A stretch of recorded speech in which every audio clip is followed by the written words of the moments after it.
I do that.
Hello, colleagues.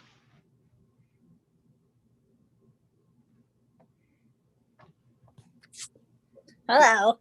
Oh,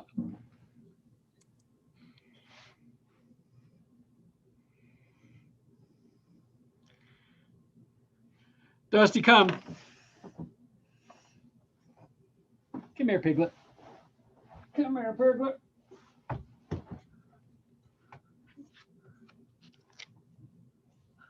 My dog's better. My dog is the best dog ever.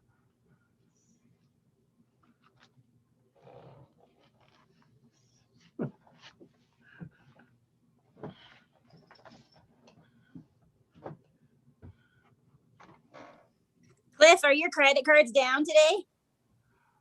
I have not heard about that. I haven't been at the desk. I heard the DPH credit cards were down. Yeah, anybody using TRI or First Data as a credit card processor, we went down about 8:30 this morning and we're in deferred off mode right now. Ugh. But like everybody, like Sun Valley Ski Resort, anybody that uses them, they're all down. They're Oh still my working on God. fixing it. We use Tenorem. Ah, well, there you go. Does that mean you can ski for free? No, we can still swipe credit cards. It's just they don't get authorization, so there's a little bit of a risk. But when we go, if and when it goes back up, I may just duck out really quick. I have to turn our e-store back on. So if you guys see me disappear for a moment, I'll be back. All right. Well, we're just waiting for Piper, I think. We'll get started.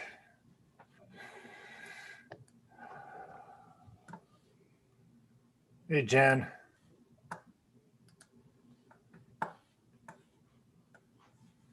Are we waiting for, is it Piper who's connecting still? Yes, I'm here with Piper. She's having a little bit of technical difficulties at the moment. She's joining on multiple devices, so stay tuned for just a minute for her. I have enough trouble joining on one device. You can start it and I can listen. Are you comfortable starting the meeting, Harris? Yeah. The determination letter, I think, is the. Oh, I don't have that in front of me. Let me. COVID is still the thing, so we're meeting remotely without an anchor location. There's still pretty good evidence that it's killing people. The numbers are a little bit lower in Utah, but we're going to, as authorized, we're still going to meet this way. How's that?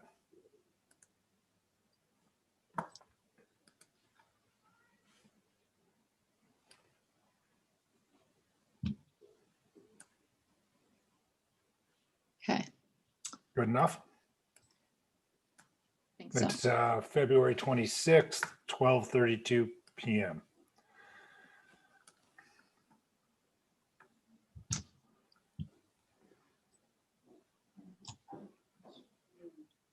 Piper, why don't you just take my computer?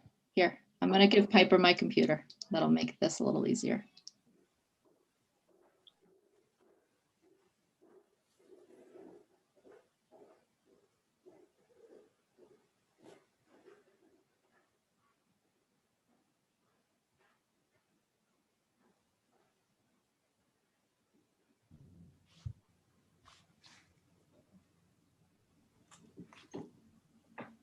Okay, there you go. Hi. Hi, Piper. Sorry about all that. Okay, so You don't even need to touch this. Everything's set up. Okay, thanks. Yep. So we have a few big ticket items that we want to just call to the attention of the committee, and there's going to be a couple of questions through these, I think. Some of them are going to be obvious, what we need to do. Like we need to have an audit, but that's an expensive item relatively. Is that where we should start, Piper, is on this list, or do you want to go by department? No, I think this list is a good way to go. Let's just go down. we can, actually, maybe before we look at the list, we can talk about revenue and how we want to, how the committee feels about The projecting assumptions. revenue. Yeah. So what I said to Piper was, my suggestion was we think about going with, did I say 90 or 95% of the 1920 revenues? You said 95%. Yeah, and 1920 was a truncated season, of course. So, you know, we'd have to have a pretty bad season, assuming that 21, 22 is post-COVID, to not exceed 95% of 1920, although 1920 was a pretty good year. So I think that, I guess the question is, how aggressive do we want to be on the revenue assumptions? Yes. So I'm that's a question I'm posing to the committee. So some real numbers, in 1819, the actual sales tax revenues were $1,346,000. In 1920, the number is $1,258,000. And so I was proposing that we start the first draft of the budget with 95% of $1,258,000 Yeah. as the assumed sales tax revenue. And that's not assuming any change in the sales tax rate. So, yeah. Elise, How did Cliff, Cliff- does that seem like a reasonable place to start? Mayor, I apologize. I just as you started the meeting, I had to speak with one of our staffers here on something that was coming up. Sure. Are we sorry? Are we talking about the amendments to the 2021 budget? No, No. no. Let me back up, Cliff. I apologize that I didn't realize I was looking at a document, not at you, so I didn't realize what was happening. So, okay. So we have a list of some expenditures that we want to discuss and get your ideas about whether this makes sense to you. But Piper just suggested, and I was launching into that, but Piper rightfully caught me up and said, "Well, let's decide what assumption we want to make about revenues and start off there, because obviously the expenditures have to be paid for somehow." So the assumption that I am proposing that we at least start crafting the budget with, and today what we're trying to get is some ideas rather than, I don't have hard numbers yet. So this is, the next step will be to come back with numbers. But starting off with an assumption of revenues as 95% of the 1920 revenues for the 21-22 year. So kind of ignoring the current year because it's been so disrupted. The previous year got disrupted. It was a good year. It got disrupted at the end.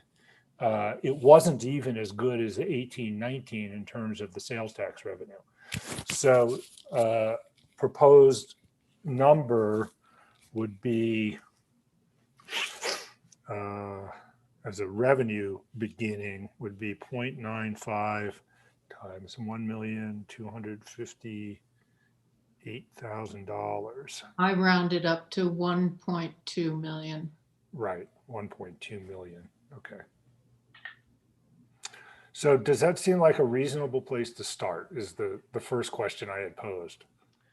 Well, I think it's very conservative. Yeah. You know, over the years, our pattern rightly has been to be very conservative, and that's allowed us to sock away money into the sunny day fund, as Bill and Marcus used to call it.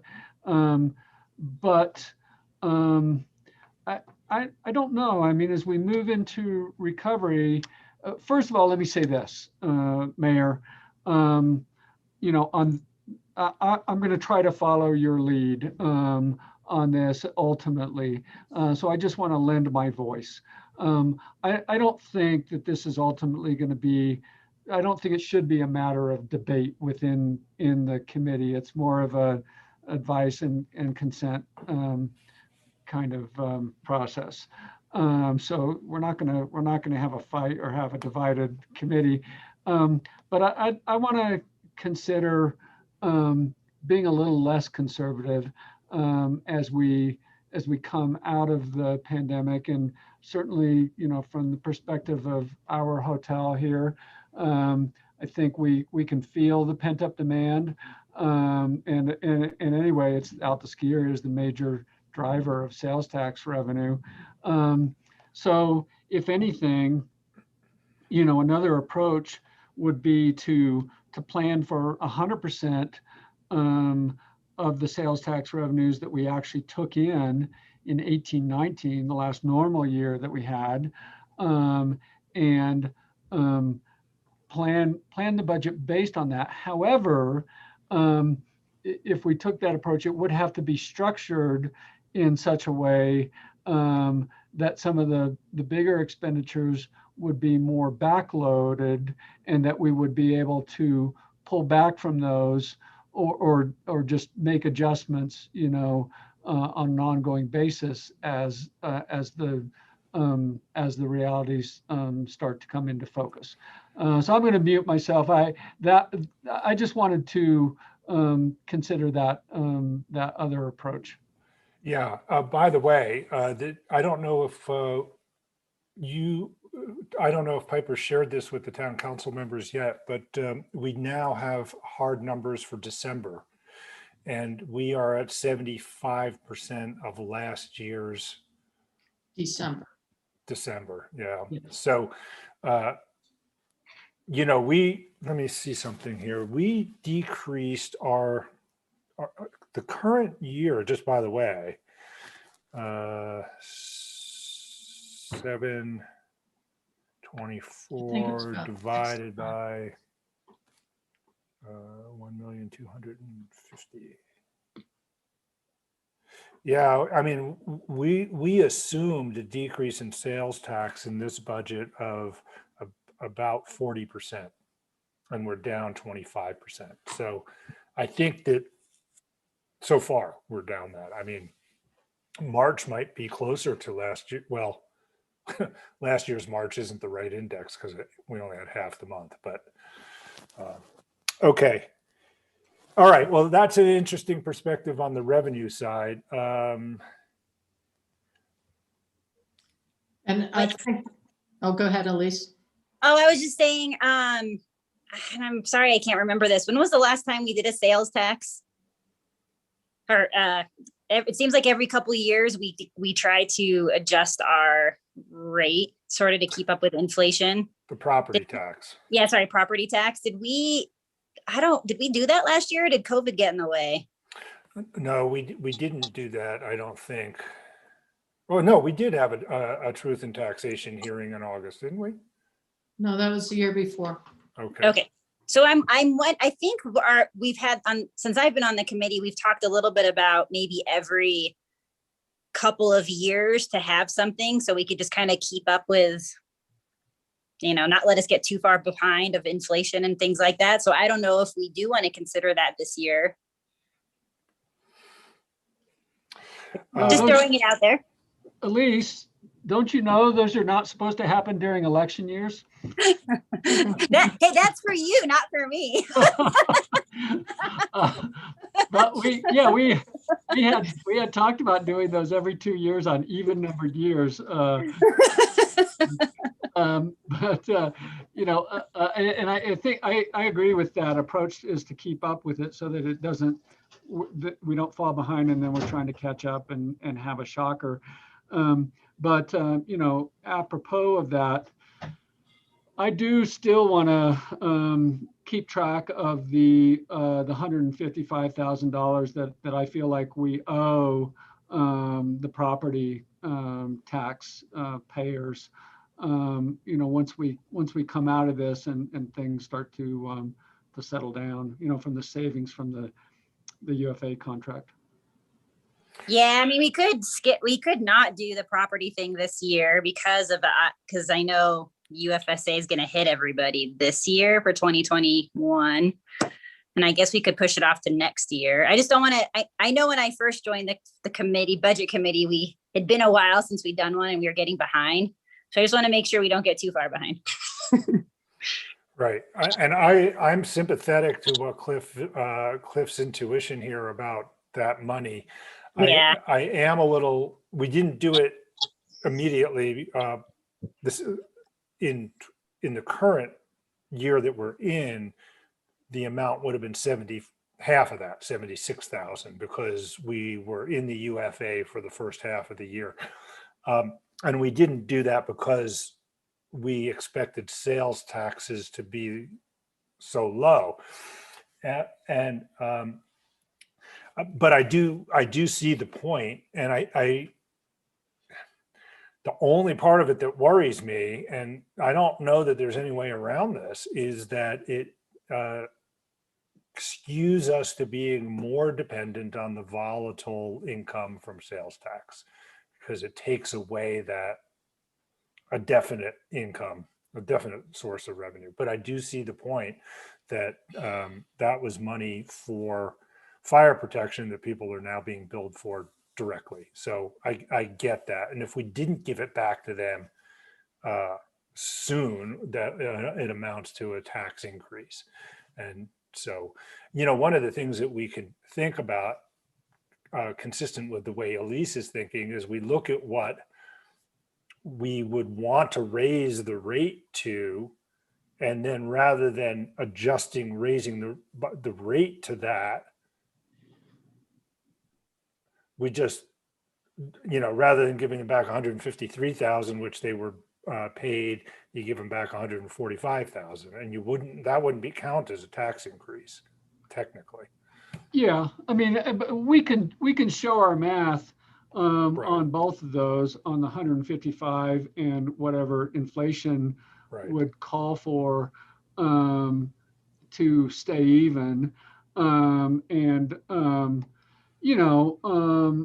Sometimes the anti-tax crowd is, barking up the wrong tree. But at other times, they're part of the constituency of the town. And on this Right. one, I think that they'll have a good point. And I Right. think it'll show good faith and, constituent service for the town to make good on that tax cut, if you will, without having to respond to some kind of clamor that it should happen. I think it'll show good responsiveness and proactive care for the property taxpayers by the administration.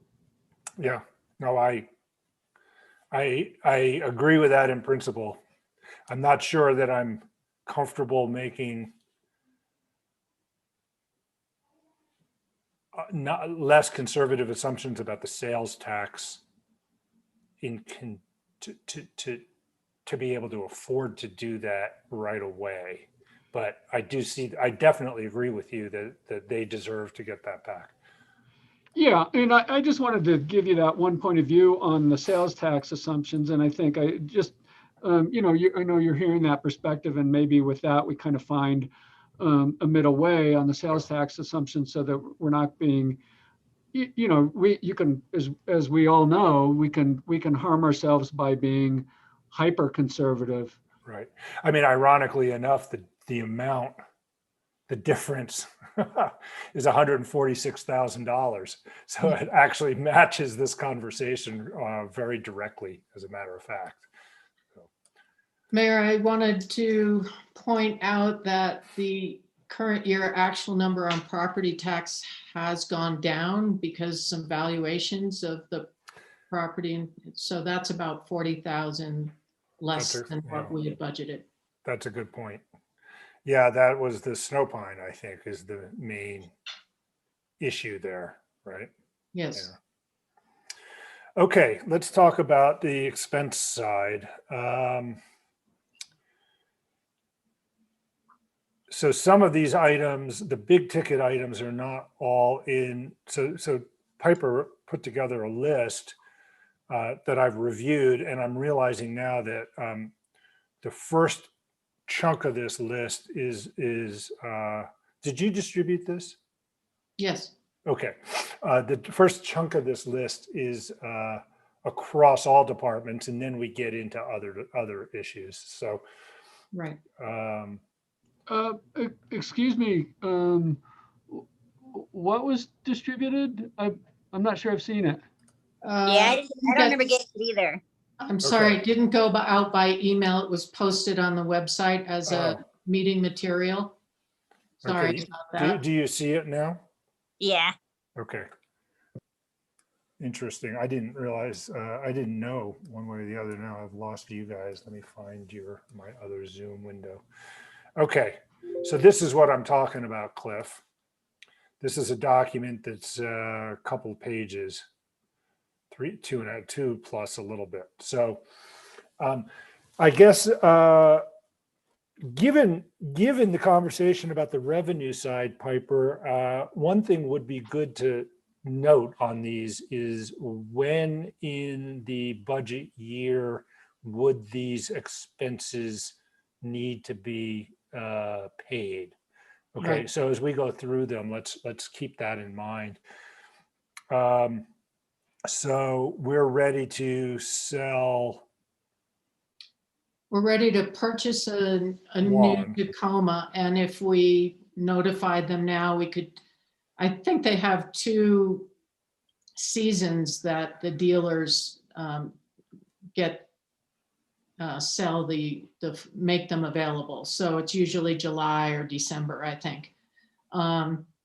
So we pay off our 2019 Tacoma lease in July. So I was thinking this summer, July or August, that we get the new one, and during the summer sell the old one, which Mike is deciding which one. It's either, I think, the 13 or the 14.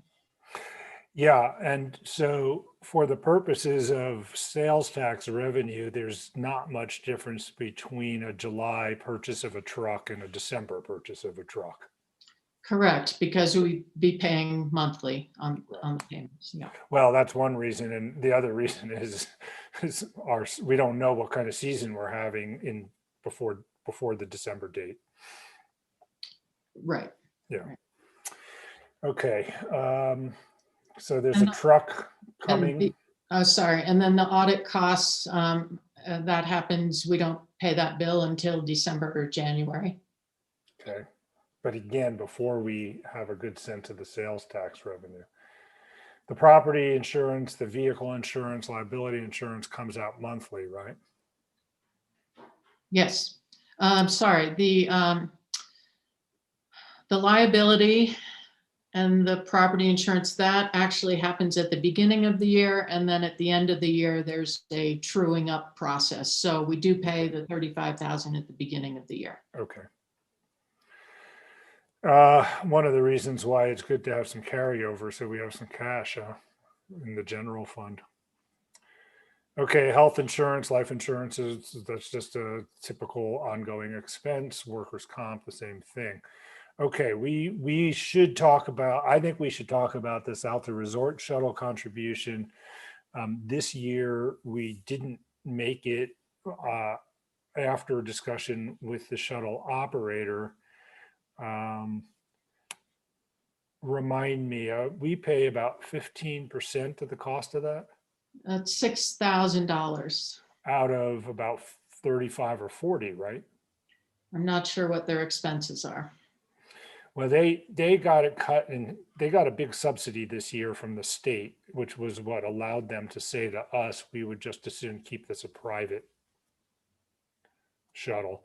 Next year, on the presumption that there isn't a pandemic risk, I mean, I think we would go back to how we have been doing this, right?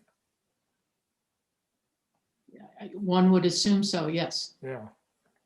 So, And the year before COVID, we talked about whether we should have increased service.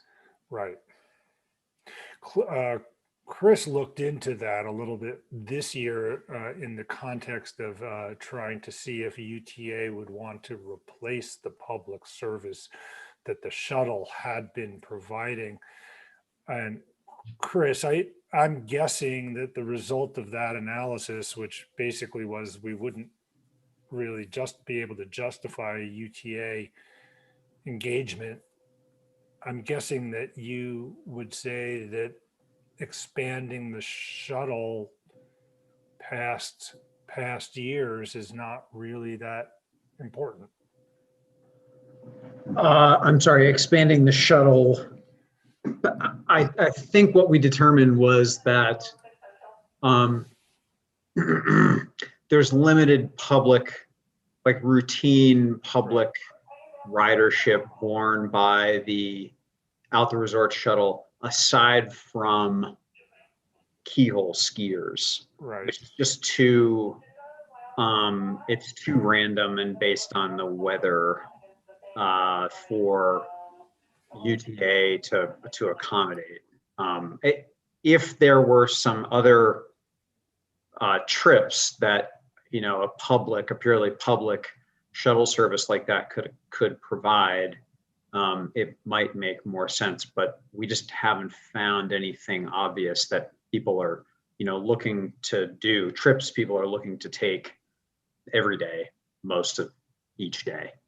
So, oh, you're muted, Mayor.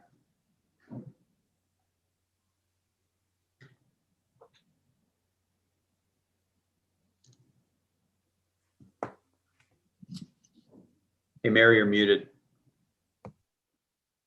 Thanks. My police radio is out of my arm's reach, and it was somebody, the dispatchers were talking, so I muted them. What I said was, I think the assumption that we'll make when we put together the budget proposal is status quo 1920.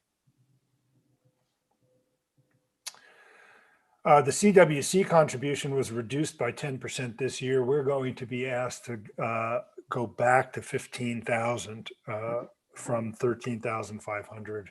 $1,500 is not a serious difference, but $15,000 is a significant expenditure for us.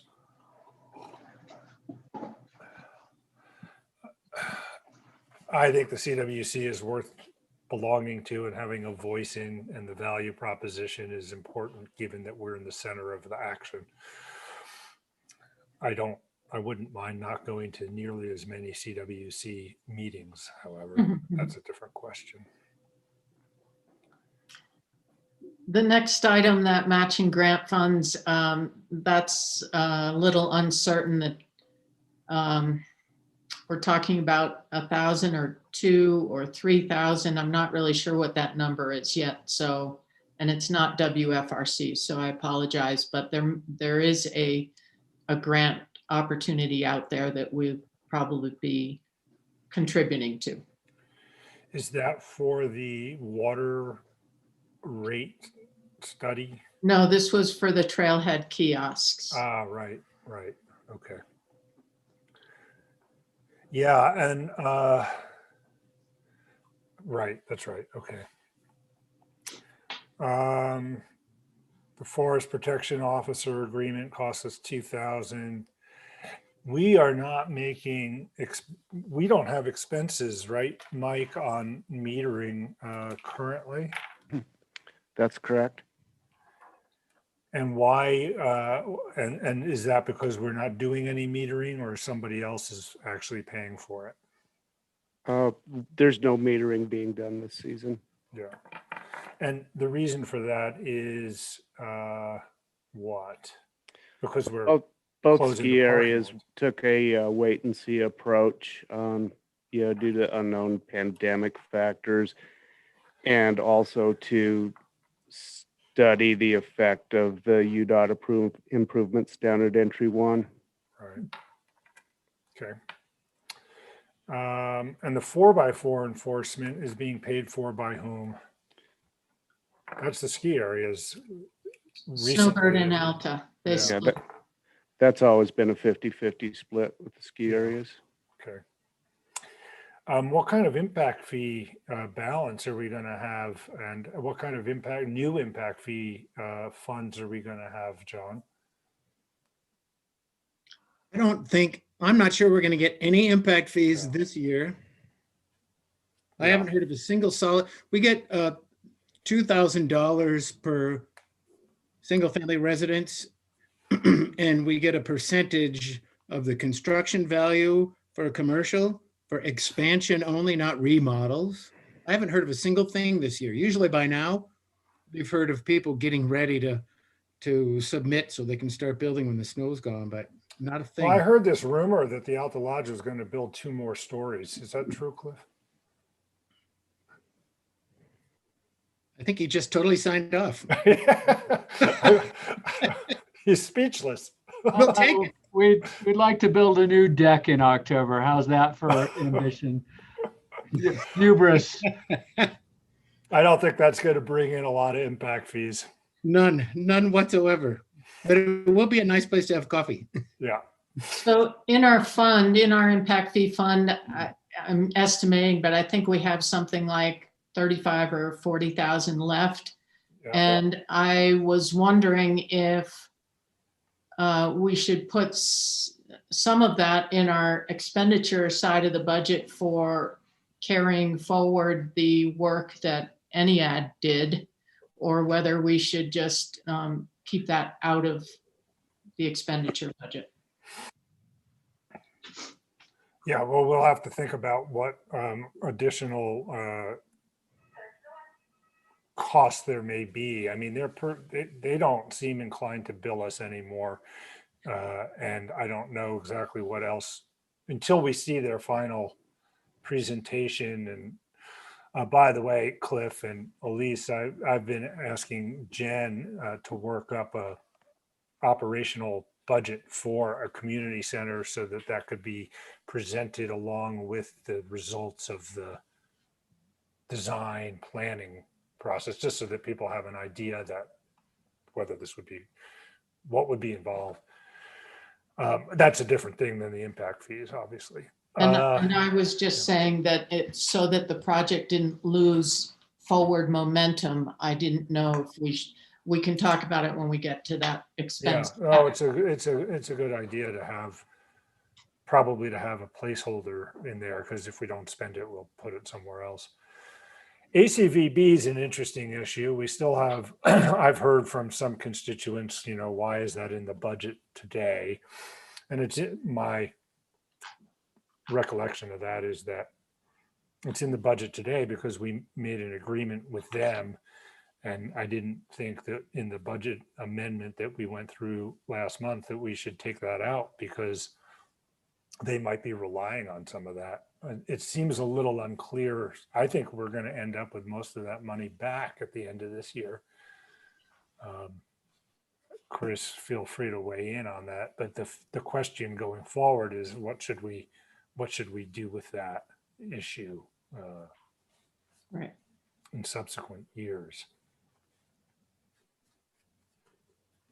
I suspect that the strong support of 5 years ago for funding ACVB is not the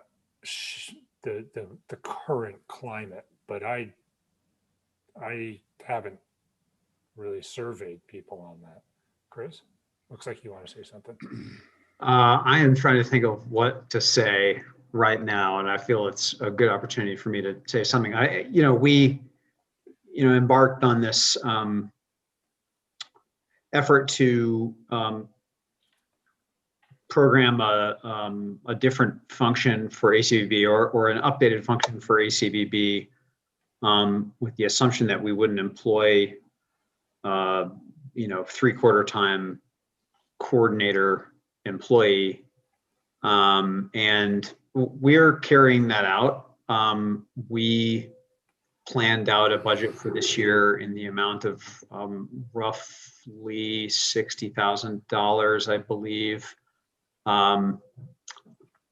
At this point, I don't believe that we're going to spend $60,000, but we, depending on a couple of things like whether we find a spring marketing expense to make that is good for the community and would be effective, I think there's a pretty good likelihood we would spend 30 or 40 this year. Of course, we expect to receive about 20,000 in membership dues. We're chipping away at that. And then the question, we're hoping that any day now, in fact, in a moment, I need to join a call with the board, a bi-weekly call with the board.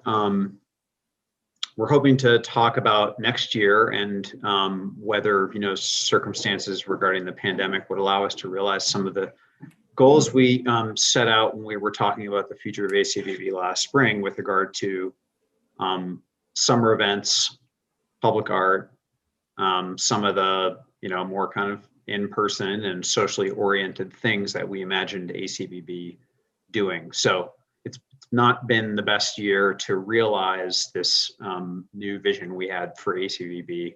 Some things are rolling out as we imagined them, like the ACE partnership, and some things just haven't been able to take yet. So I do have it on my list to prepare more of a report for the council on what we've been up to this year and what we think next year looks like.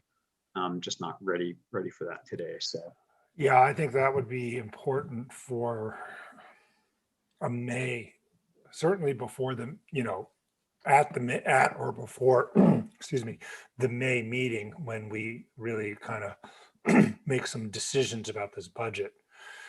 I guess Cliff and Elise, from your business people hat in Alta, how valuable is this investment in your opinion? I'm not sure I can speak to it from my business person's hat. Alta Lodge does the marketing that Alta Lodge believes is going to be useful to our business. But from the town council perspective and the community side, I just want to observe that I think the current leadership of ACVB is great. I think they sort of righted the ship, and they're getting their bearings, and now they're going to try to chart a course. Sorry to stick with that. You're done with the bailing and stuff. But so I think it's gonna. I think we as a town need to listen to the leadership of ACVB, because I think it's great, and I think they're still trying to figure out the right direction. But I can definitely say for myself, it's not going to be driven by ideology. Okay, it's going to be driven by pragmatism and what's good for our community as a whole. And there's certainly, it's not my perspective that in any way, that we're trying to starve ACVB or anything like that. Yeah. Okay. I can't Elise? speak for Alta Ski Area. We'd have to ask our marketing folks, but I think that, I'm curious. It's kind of like what Cliff said. I'm curious to see how now that they've made these changes, like they haven't had a chance to implement them this year with COVID. So part of me thinks that they are good for the community, and I hope whatever they're planning is going to be great for our town. So I'm not quite ready to give up on them. I'm curious to keep participating and see what happens over the next couple of years.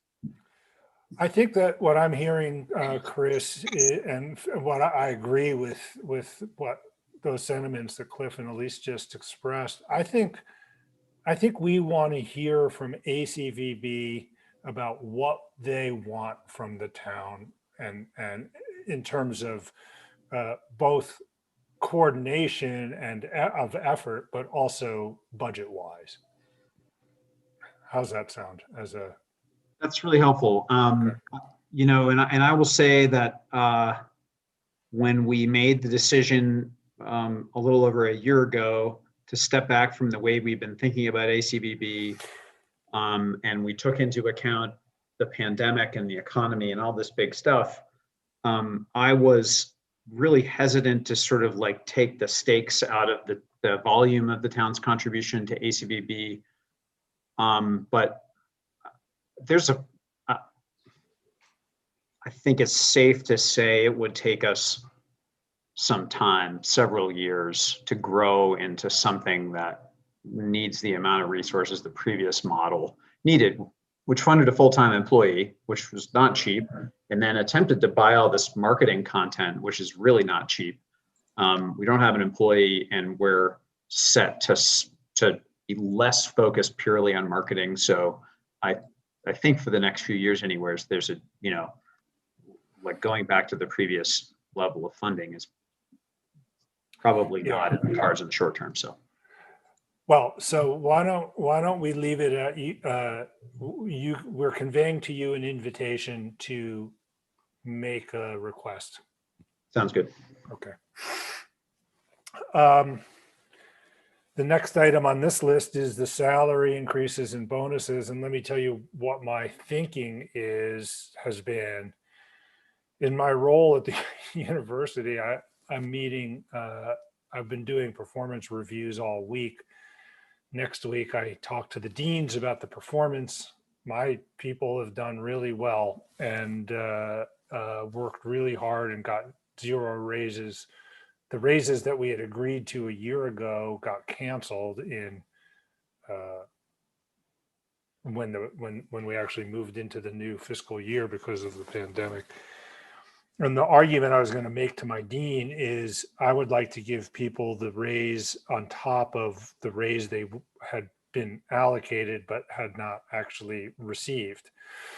And so that would be I would feel like I was talking out of both sides of my mouth if I didn't take that position vis-a-vis our employees at the town. So my sense is to look at what they would have gotten as an increase, assume that, and then give them whatever cost of living would be available this year. So that was my presumption. And I think that the way I expressed that to Piper was to build in a 5% increase.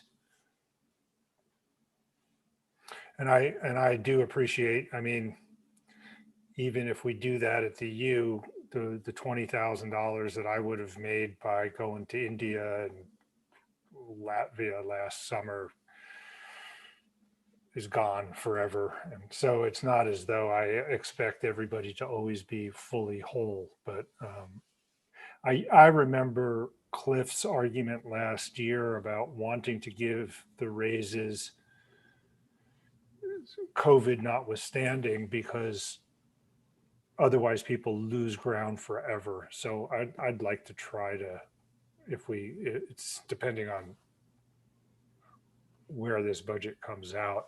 And I think that last 2 years ago, I think it was, rather than providing performance bonuses or Christmas bonuses at Christmas, what I did was I gave half at the end of the calendar year roughly, and half at the end of the fiscal year as a way of hedging on having a bad ski season, because it was, I thought, a little too soon to give all of that in December. And I think the principle makes sense. It doesn't amount to very much money in total relative to our budget, though. Yeah, let me just offer a little perspective from the business side. As far as what might have been last spring, that's water under the bridge. Um, what Alta Lodge intends to do from my standpoint, I don't speak for the whole company. Well, I do, but I don't speak for our board. Um, but my intention for Alta Lodge to do in the fall is to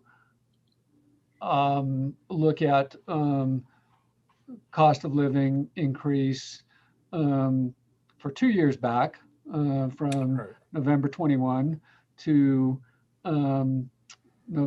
November of 19, and then make that as a raise across the board for our year-round employees, recognizing that that's their new rate of pay, but they'll never recover from the inflation raise that they didn't get during the pandemic year.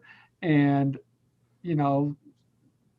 that's unfortunate, but we've all been dented during the pandemic. We've all had some pain, and I don't think it's the role of the company to insulate the employees from every form of economic pain, that the world can inflict. But other than that, we would consider merit raises, and we only do a handful of those every year. I wouldn't expect that I myself would get a merit raise in November of 2021. Hopefully, I was doing just as good a job 3 years ago as I am now. So hopefully, at least I'm not losing ground on that. Hopefully, I'm not You gonna get get a- better and better every day, Cliff. What are Hopefully, you I'm not talking going to get a merit, drop in pay.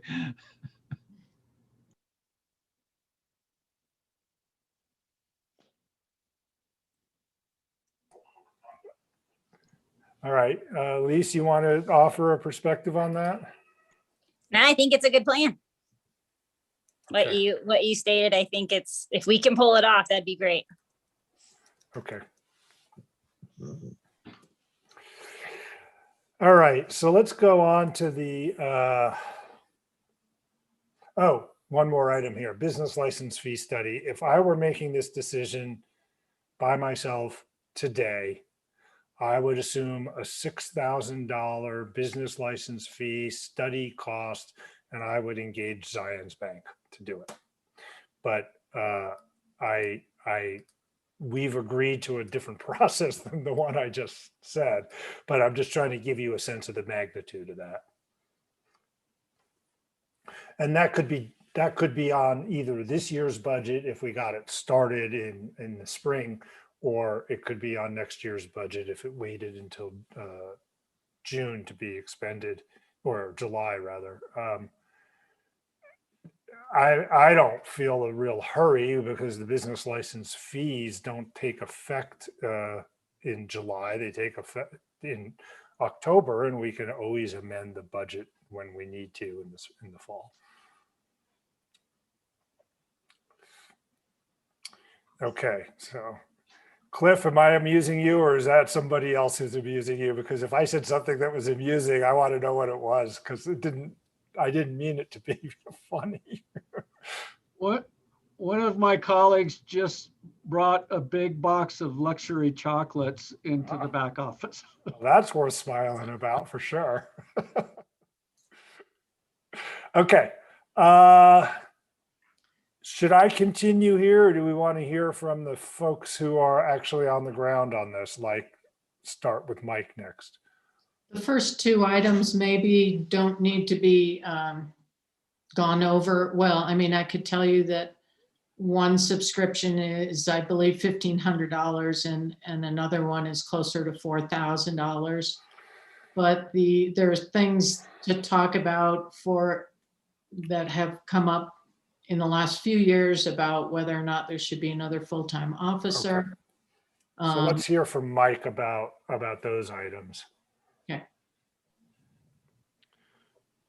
Hi, everybody. So the subscriptions, I can verify that, the Lexipol policy manual subscription is going to come in around 4,000 and, about $1,500 on the records management system. Looking at the visual on the screen,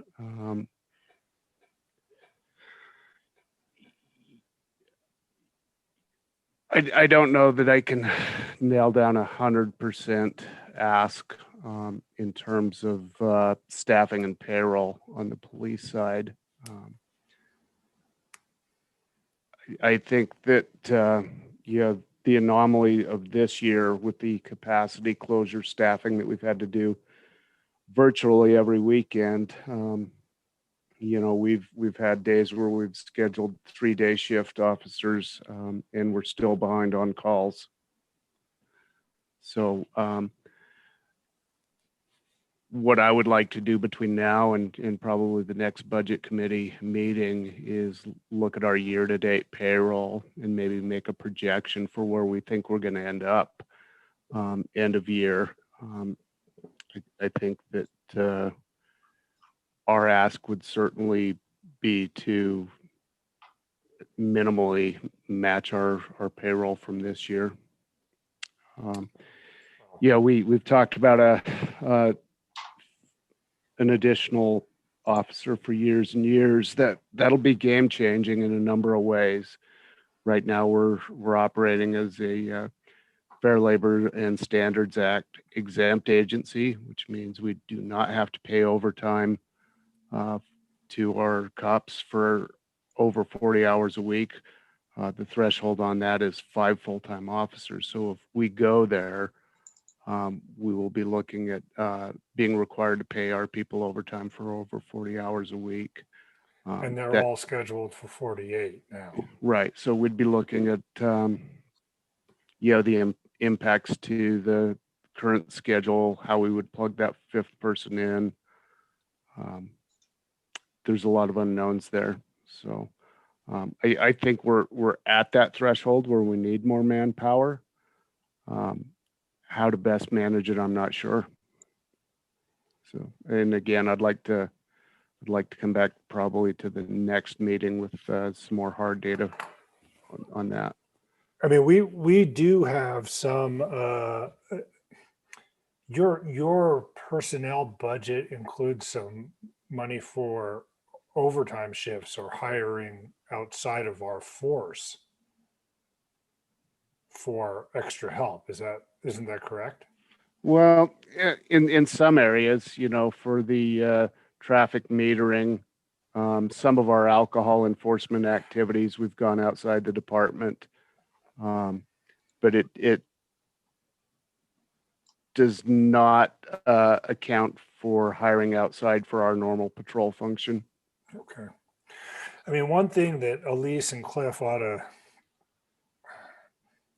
consider, we all ought to consider, is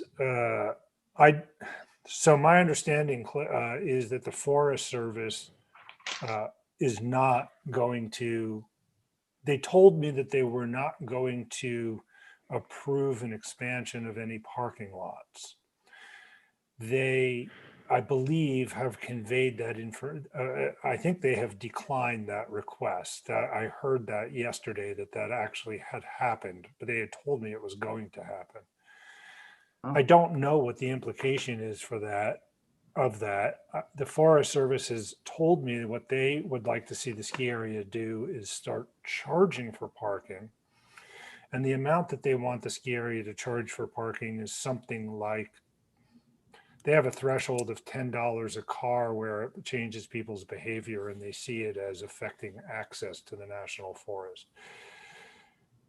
Mike has indicated to me that he's more interested in adding a fee to a lift ticket so that people who purchase lift tickets will have paid for parking and people who don't purchase lift tickets don't have the right to park. The Forest Service has a number of concerns about that plan. In a letter written last summer, Dave Whittakin told the ski area that they could not only permit paying customers to park on the special use permit because it would amount to an entry fee to the forest. Mike Mon says that based on conversations with the National Ski Area Association, that is not a correct, that is not correct. I don't know the truth of that. I've tried to get clarity and I haven't succeeded in getting much clarity on that question. This Forest Service doesn't want to add a fee to everybody's parking, everybody's lift ticket, because I don't know how it works with a season pass holder who decides to go backcountry skiing, and neither does the Forest Service. But the other big issue is, let's say there are 3 people in a car and everybody's paying $10 added onto their lift ticket. The fee for that car is $30, whereas the fee for a car with one individual in it would be $10, if that's how it was operating. So the point is there's going to be some working of this out. If the ski area charges for parking on the special use permitted parking, that's got implications for the handful of parking spaces that are in our town that are not on the special use permit. And that will have implications for the police department. Cliff. Mayor, could I try to be as efficient as possible in the next couple minutes? First of all, I'd like to go backwards to the marshal staffing issue.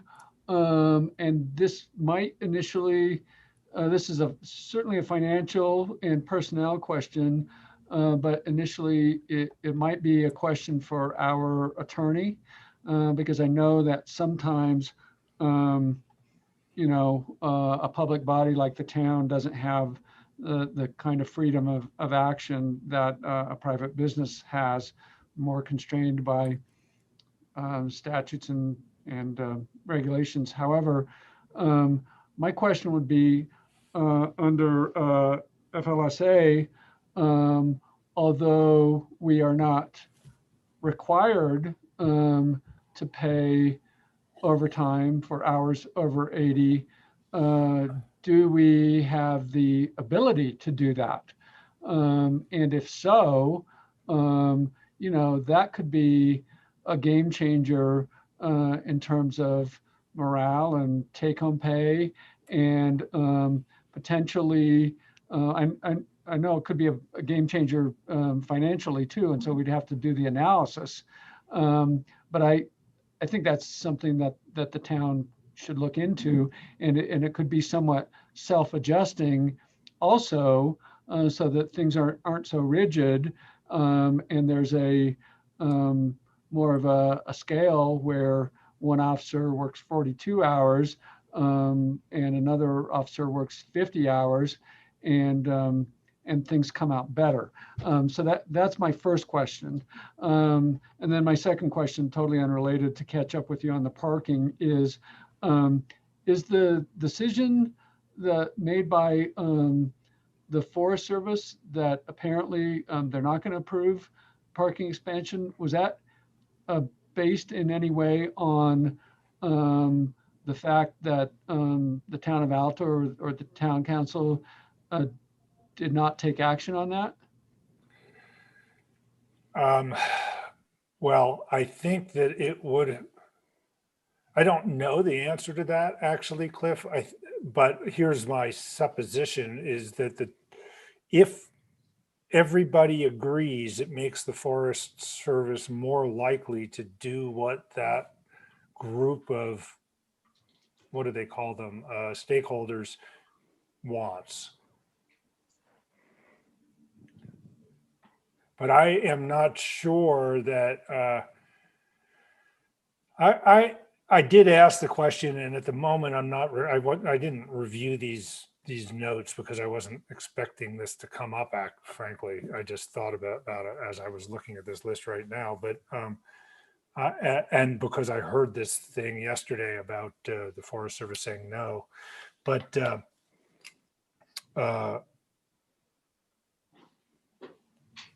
I'm not clear if there would be a public input process given the existing forest plan. And I'm pretty sure that there would be, I'm pretty sure that there were comments made to the Forest Service about parking expansion by some of the other stakeholders, including the backcountry skiers and Save Our Canyons, and maybe even Friends of Alta, but I'm not sure about that.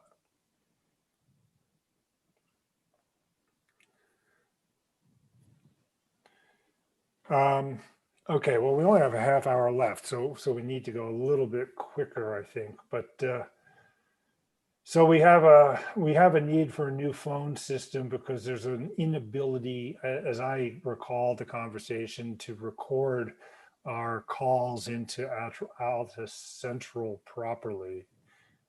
Isn't that right? And I don't know that we really need to talk about it. It is in the capital projects plan, Yeah. and we will, I believe Mike and Sarah will be working on that this summer and implementing that.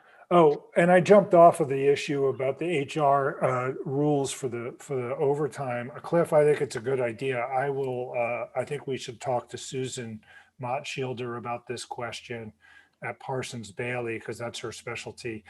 And I like the idea. I will tell you, Cliff, that when I looked into, Mike and I went down to UPD last year, prompted by conversations with the county, who asserted that we would save money by joining UPD.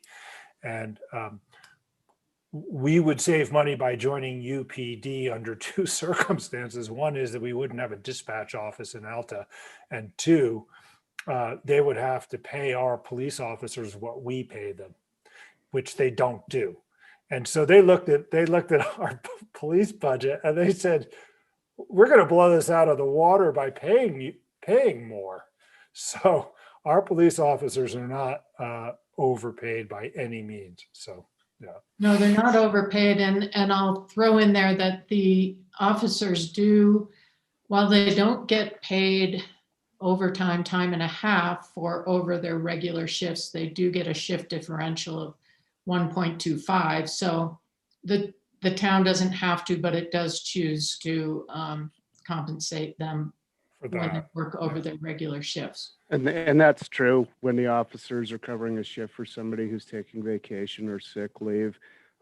We still continue to pay straight time for unforeseen events like last week's extended interlodge. We don't have a policy in place for anything other than straight time pay for that. And, you know, one thing that I want to throw out, and I know we're time pressured, our police staffing also includes the dispatchers, you know, and we need to take a careful look at how we compensate and treat them, and whether we're giving Sarah all the tools that she needs to do her job. She's got tremendous administrative burdens that she tries to do on shift, and that's becoming more and more challenging. I know we're talking about maybe formalizing our relationship with our part-time dispatcher. And I don't know if that's going to come into the conversation today, but you know, we've got large issues for dispatch as well. You know, one of the things that I want the community to know is this is going to be an unprecedented year with the Utah State Legislature as far as mandates that they throw at law enforcement. And we've got a lot of unknowns. I feel real comfortable telling you that we're going to get state mandates for how we manage our record keeping, how we report use of force incidents, and how we document our training. All that's most certainly coming at us. So when you look at the spreadsheet, you see tasers and things like that, we will be mandated to do certain things for our less than lethal equipment and training.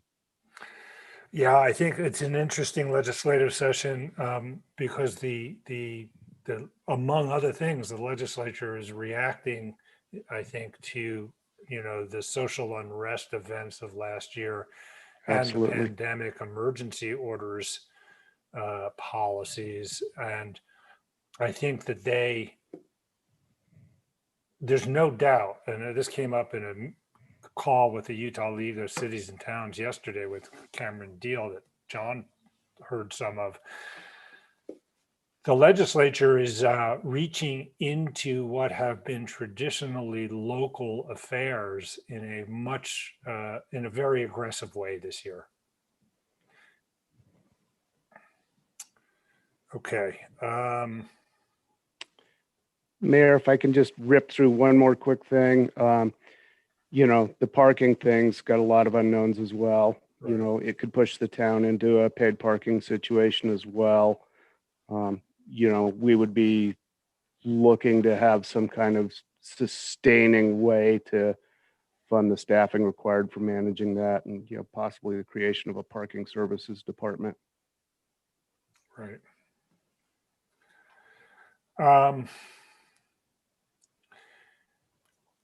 Mike Mon told me in a conversation that was obliquely related to the relatively small issue of 200 new parking spaces, that they felt like they were going to be looking at all of their visitor management policies, including pricing, parking, all kinds of issues all at once.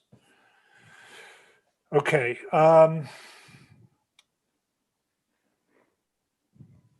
We need 5 new desktop computers at once. We should have a way of rolling that forward. That would seem to me. I didn't know that you guys thought that we needed them all at once. We don't necessarily need them all at once. The rolling, I put it on there because they start to get older, but rolling them one at a time per year, I think sounds like a good idea. Yeah. Okay. What's the new Cassell utility module you're thinking about?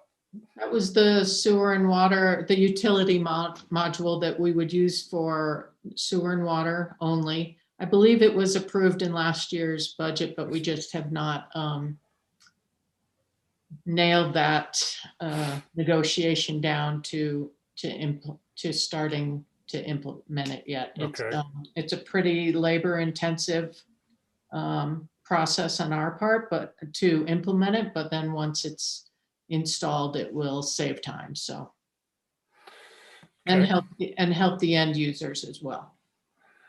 How much are we spending on Zoom, Jen? Ooh, I'm not sure if Jen can talk. I believe that we paid about, I want to say it's $40 a month, somewhere in there. Yeah, what's interesting about having this is even when we go back to in-person town council meetings, this makes it pretty straightforward for someone to join a meeting easily rather than driving up to Alta, especially if it's snowing and getting caught in traffic and stuff like that. So I don't know if that's what you mean by conference call hosting service. The application would be to this kind of meeting, but I think we're going to want to be able to not go back to the previous setup entirely. We're going to need to use the technology, I think. I think you're right. I think one of the challenges though comes to with the projection. Once you have 4 or 5 people sitting at a table, it's a very different scenario than currently, which each of us just at our desk with our own icons. That was what we were struggling with previously. And the infrastructure that we have, we'll need to figure some things out to do that properly. Yeah, no, that's a good point. Yeah, it will involve different kinds of cameras than we Correct. have been using and different kinds of microphones. Right. Yeah. Yeah, I mean, our space is not set up like, say, in Cottonwood Heights, where there's a microphone in front of every chair, because we don't have the need for that typically. So what Mike mentioned about the dispatch, the part-time dispatcher comes in here. There's the staff has pointed to a need to have some more building maintenance staff time, and Mike has talked about wanting to. Anyway, the bottom line here is maybe we create a full-time position for an additional employee. And what that employee would do, if I understood our conversation correctly the other day, Piper, is would be a dispatcher and also a maintenance person? Yes. Yes, I'm without getting specific into personal names or anything. There is a definite need in dispatch.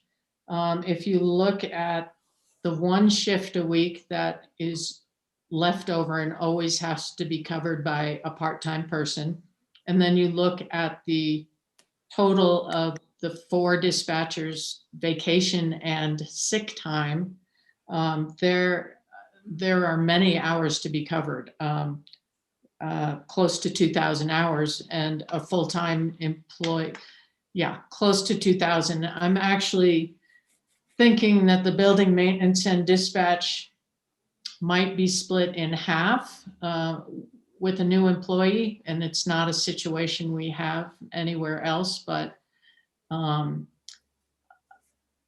and it could be 2 part-time people. But then there's another, I think we also had a conversation about part-time people, and maybe we're not offering the kind of benefits that we think people should have, whether they're working full-time or part-time. So, I mean, that kind of comes into this conversation too, so. Right. So we'll look at that as a budget matter, obviously. Right. And then there are projects here that I don't know if people, some of them are beautification things and some of them are have been identified for a long time, replacing the light fixtures in central or up in the library with LEDs. That's a sustainable energy idea. And you know, I had the conference table that's always been in there in the lot for the library for a long time, but you know, if we're going to have a new, I don't know, that conference table, if you look at it, it's not quite falling down, but it's a little bit torn up. And somewhere else I had put the art and a couch in the mayor's office, and not only for a professional looking office, but if you think about the possibility of someone being stuck up here in this office, I've slept on this cement floor before. It's not very comfortable. And to have a couch is a possibility, and a practical office furniture thing. I don't think it's trying to spend money frivolously. Yeah, interesting. One of the things that came up that's not on this list that came up recently is with that long inner lodge and the need for the extreme inner lodge. We were talking about whether or not we could get the police and the dispatchers out of Alta Central and put them in the town office, which is a safer building. And the problem is that there was no way for them to get from the one building to the other building safely. And I wonder if some kind of project to make it possible for people to be safe would be a good idea up there too. All right, I'm gonna secret tunnel. Yeah, no, I Yeah. was wondering. Yeah. Digging a tunnel might be the way to go. I Right. don't know. Seems like a lot of work, but okay. And then now that we have 60 hour inner lodges every year, maybe we need to have a cache of MREs someplace too. We decided, Cliff, that if we have next year, if we have a 60-hour interlodge or 50-hour interlodge, we're going to officially designate February interlodge month. Because 3 years in a row, it deserves it. Yeah, I'm always a little wary about the blog posts and all the stuff about Interlodge, and you know, we're all familiar with it, but I still think it's a bug, not a feature. Interlodge is a bug.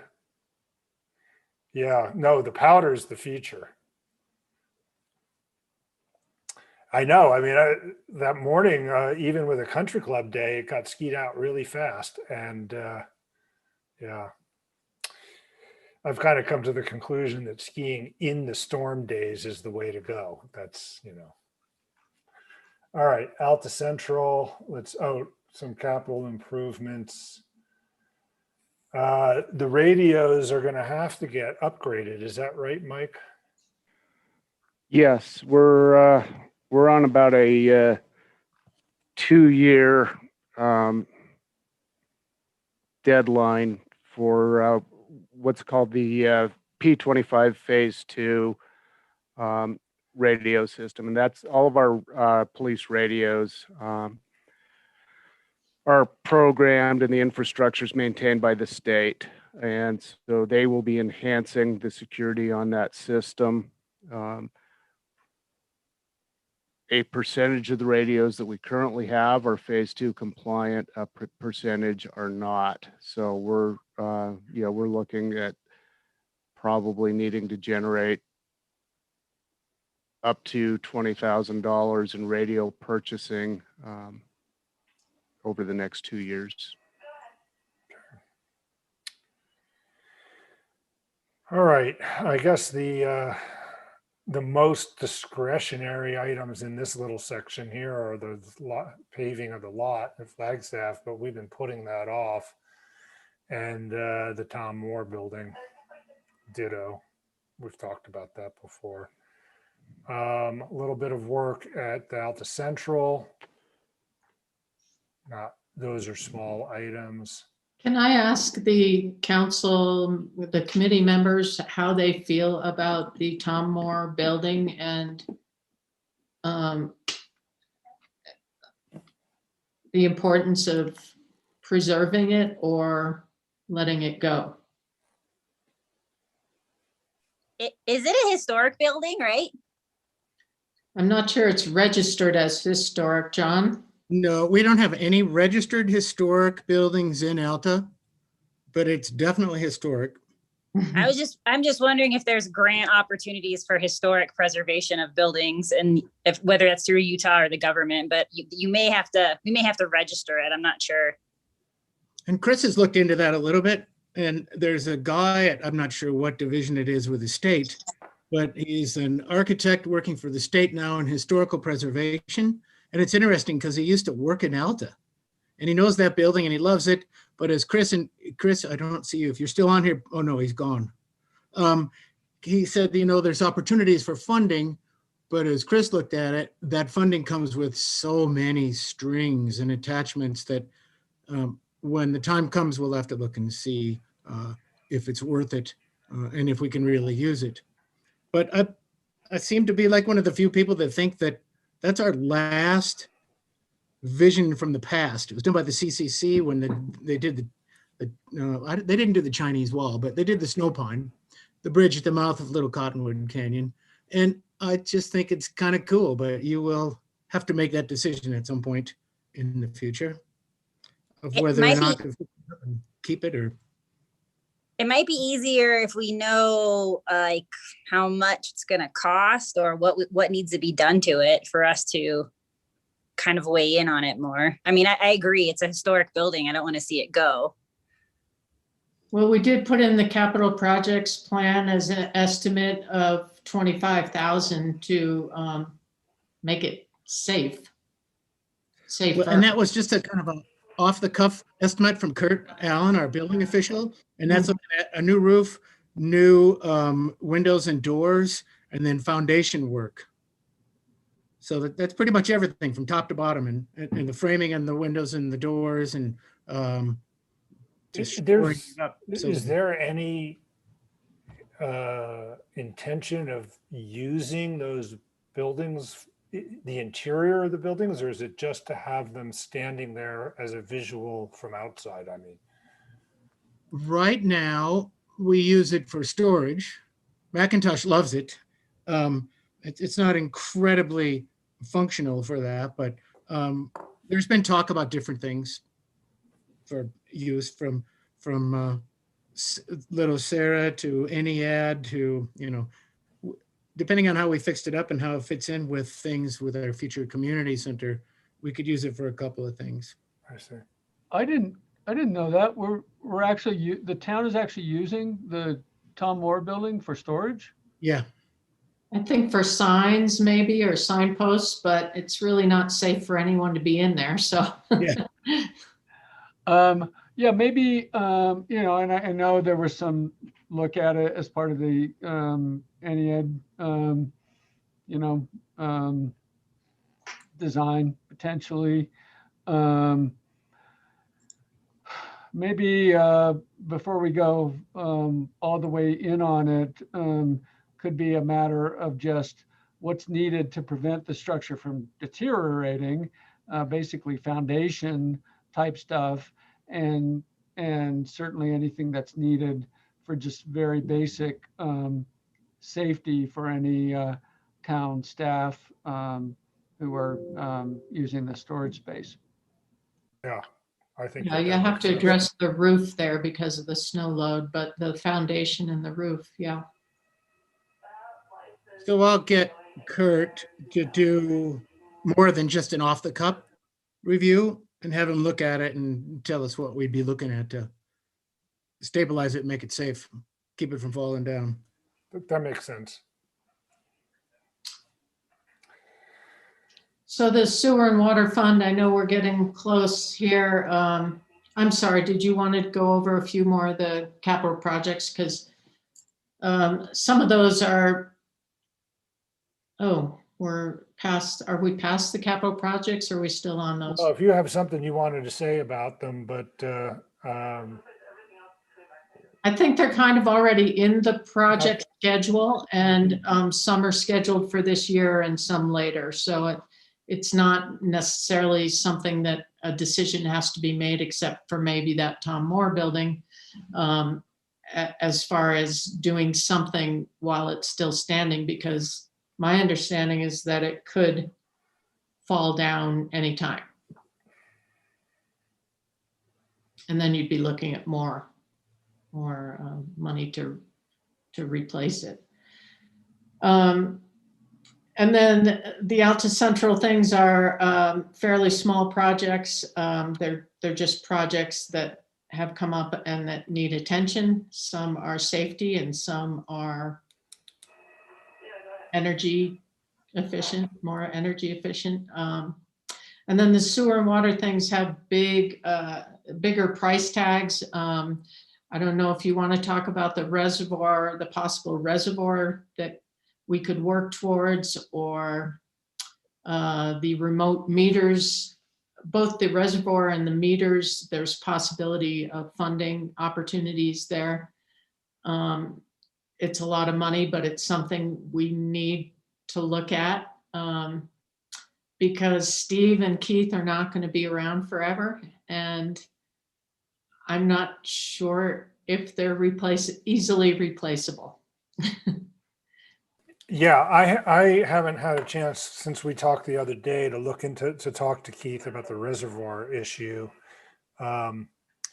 But Cliff and Elise, there seems to be some, I wasn't aware of this because I thought we were okay.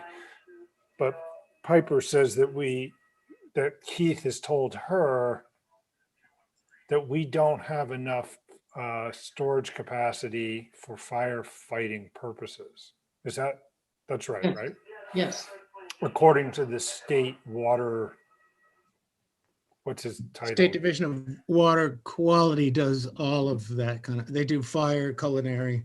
And I did have a conversation with them about the Schranz Estate's lack of firefighting reservoir. And that led me to say to the Schranz Estate, we're not going to allow you to hook into our reservoir for that purpose, because I was under the impression at the time I had that conversation that we were okay, but if we did that, we would fall below the threshold that we needed to have. But apparently Keith has information today that we're currently below the threshold. So I need to clarify what's going on with that. The I report- remember. Oh, go ahead, Elise. Oh, I just think I remember Keith talking to us, I don't know if it was a year ago or a couple of years ago, about the Sugar Plum fire and how that I remember him saying something about we got pretty close. Like it quickly drained water trying to fight the amount of trucks and the hours it took to put that out. Same Yeah, thing. yeah, we used, was it 700,000 gallons of water or something? John, Yeah. sorry, I cut Oh, you. I'm sorry.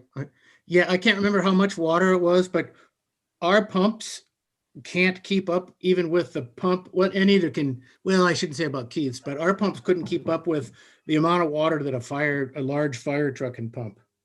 I mean, it's a massive amount of water. And we came close to running out with Sugar Plum. Same thing with the Hellgate fire a number of years ago, which is why we have that emergency interconnect between the town and the service area. But, and the mayor's right, I thought we were fine barely.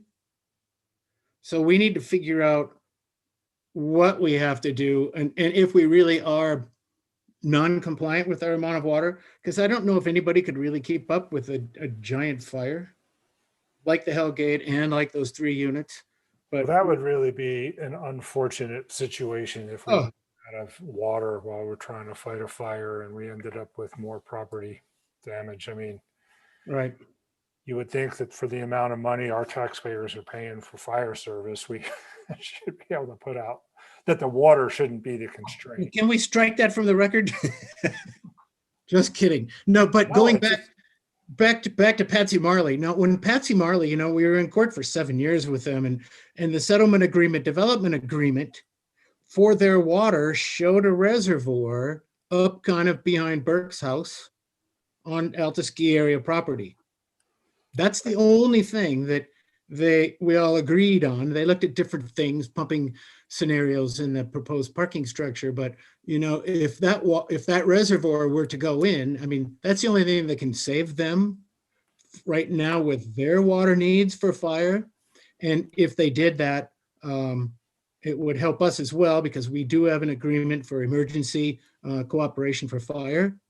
And now the ski area also is interested in possibly looking at participating in a reservoir up there for snowmaking. But we don't know what they're doing, what their time schedule is. But if something were to move forward, that would save everybody.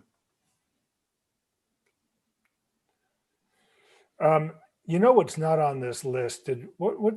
Don't we have to buy a bunch of medium this coming year? We are saving this year 18,000 or so that we will buy it the summer after this. So summer of Okay. 22. Summer of 22. Yeah, this is an expensive item for the sewer. And the sewer fund, unlike the water fund doesn't have much in the way of savings really, but the sewer fund now has no debt and has a fair amount of money saved. So so that 30-foot deep repair, we can repair it for 5,000 or we can replace it for 50,000. Those were the options that Keith told me about. So, I mean, it might be worth that repair for now. Yeah, and we didn't talk about that. I didn't talk about that with Keith very much, but yeah, when they do that slip, what do you call it? A slip sleeve inside? I mean, In that's the pipe repair or something, yeah. That's fantastic, and they talk about, that might only have a 30-year life instead of a 50-year life, but we'll definitely look into that. Yeah, that won't change the sag problem, but it will change the cracking. Right. Yeah. Right.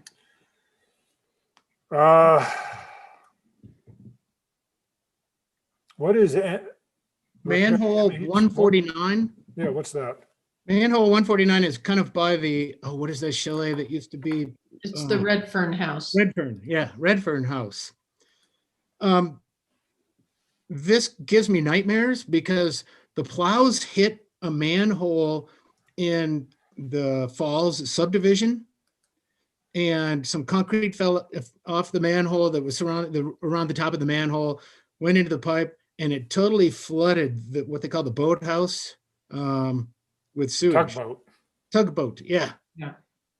Totally flooded that thing, like up to pool table level with sewer water. So It's right near the bridge, and it's been hit numerous times by the plows, but it has not broken yet. But to replace the manhole top and put a bollard on there, I guess would cost around $5,000. The bollard would not just get covered with snow and. I think it would be enough to stop a plow. It get knocked over probably every season, but hopefully we wouldn't knock concrete into there and flood that. Yeah, Cliff, do you know about the fate of your beloved sign, Welcome to Alta? No. What's up? It was an avalanche casualty. Really? So I understand. I had overlooked that. I've only been up and down the road one time since the last cycle, and I totally overlooked that. I thought that it was, I think Chris is on top of that, and I thought that it was mounted on breakaways. So is it buried somewhere there, or did it get swept down the hill? I heard that it got swept down the hill, but I have not been on the main line road myself either. Mike, you may want to weigh in. I haven't physically seen the sign, but Jake Brown from UDOT says she's a goner. That's interesting. Well, we did have avalanches in places we hadn't had avalanches in a long time. Yeah, I wish Chris were here, but I guess we'll have to follow up with Chris and Jake and review that location. We had scoped a location on the south side of the road that would be, much better for motorists to be able to read. And I'm trying to, I'll take it offline with Chris and Jake. But at the last minute, Jake had just gone ahead and installed it on that location on the south side of the road. And maybe based on what we know now and looking at the trees up the hill, thanks for bringing that up. I had overlooked it last time I came up. Yeah, we had talked about it at the staff meeting yesterday, and I figured you'd be interested. Okay, so that I think is the end of this list, and 3 minutes past our scheduled endpoint. So does anybody, thank you for the conversation and the input. Is there a final, anybody have any last thing they want to say or request or direct? And if any attendees or if anyone has comments, you can forward them to me. I think from here, I'm going to try to actually work up a budget with actual numbers. Yeah. And I will put out a poll to get another meeting going Yeah. soon. That's the next step. Yeah. Okay, well, Cliff, Elise, thank you for your time, staff members. Always nice to see you. Cliff, Thank you. Thank you. Cliff, And- you want to say something or were you just No, waving goodbye? same- Okay, Same, bye, Okay. thanks. okay. All right, bye, Thank you. everybody. Excellent Bye. layout. Okay, Jen.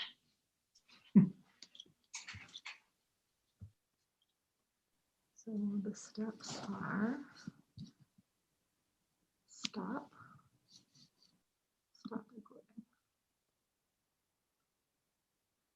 Okay. That's for the Zoom and now. Right, so now we have the recording and I actually didn't start it right perfectly on time, so we missed the determination letter reading, but Mhm. that's not the And end the of the YouTube, world. did we stop that? No, because it's already stopped and I can just stay on Oh. there.